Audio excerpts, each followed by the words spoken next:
ఈ వారం మకర రాశివారికి వివిధ రంగాలలో మంచి ఫలితాలు కనిపిస్తాయి. ఆర్థికంగా ధన ప్రవాహం పెరుగుతుంది. ప్రేమ, ఉద్యోగం, ఆరోగ్యంపైన సానుకూల ప్రభావం ఉంటుంది. వ్యక్తిగత, కార్యాలయ జీవితంలో సమస్యలు ఎదురైనా ప్రశాంతంగా ఉండండి. డబ్బును తెలివిగా నిర్వహించండి. ఈ వారం బాకీ ఉన్న డబ్బును తిరిగి ఇవ్వడానికి ప్రయత్నించండి. మీ ఆరోగ్యం సాధారణంగా ఉంటుంది. ఈ వారం మకర రాశి వారి ప్రేమ జీవితం ప్రధాన కేంద్రంగా ఉంటుంది.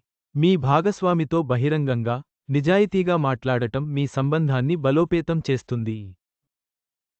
మీ భాగస్వామితో నాణ్యమైన సమయాన్ని గడపండి. మీ నిజమైన భావాలను వ్యక్తపరచండి. మీరు ఒంటరిగా ఉంటే, నిజమైన భాగస్వామి కోసం అన్వేషణ చేయండి. కొత్త వ్యక్తులను కలవడానికి సిద్ధంగా ఉండండి. సహనం, పరస్పర అవగాహనతో మీ సంబంధం బలపడుతుంది. ముఖ్యమైన బాధ్యతలను కష్టపడి, అంకితభావంతో నిర్వహిస్తారు. కార్యాలయంలోని సీనియర్లు మీ సామర్థ్యాన్ని విశ్వసిస్తారు. ఉద్యోగం మారాలనుకునే కొందరు ఈ వారం ఉద్యోగాన్ని వదిలేసి జాబ్ ఇంటర్వ్యూకు హాజరు కావచ్చు. కొంతమంది వృత్తి నిపుణులకు విదేశాలకు వెళ్లే అవకాశాలు లభిస్తాయి. వ్యాపారస్తులకు ఈ వారం మంచి రాబడి లభిస్తుంది. ఆఫీసు రాజకీయాల జోలికి పోవద్దు. ఇది ప్రభావితం చేస్తుంది. పారిశ్రామికవేత్తలు వ్యాపారాన్ని పెంచుకోవడంలో సీరియస్గా ఉంటారు.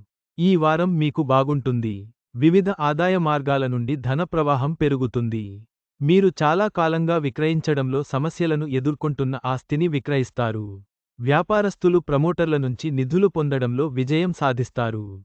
కొత్త ప్రాపర్టీ కొనాలని ఆలోచిస్తారు. ఇంట్లో శుభకార్యాలు నిర్వహించడానికి సీనియర్లు డబ్బు ఖర్చు చేయవచ్చు. బకాయి ఉన్న డబ్బును తిరిగి ఇవ్వడంలో కూడా మీరు విజయం సాధించవచ్చు. ఆరోగ్యానికి సంబంధించి పెద్ద సమస్యలు ఉండవు. కొంతమంది దీర్ఘకాలిక వ్యాధి నుండి బయటపడతారు. డాక్టర్ జె.ఎన్. పాండే వైదిక జ్యోతిషం, వాస్తు నిపుణులు ఇమెయిల్. ఫోన్ 9181111070 ఈ వారం మకర రాశివారు జాగ్రత్తగా ఉండాలి. ఆర్థికంగా మంచి రోజులు ఉన్నాయి. ప్రతికూల పరిస్థితులను నిర్వహించే సామర్థ్యాన్ని పెంచుకోవడం మంచిది.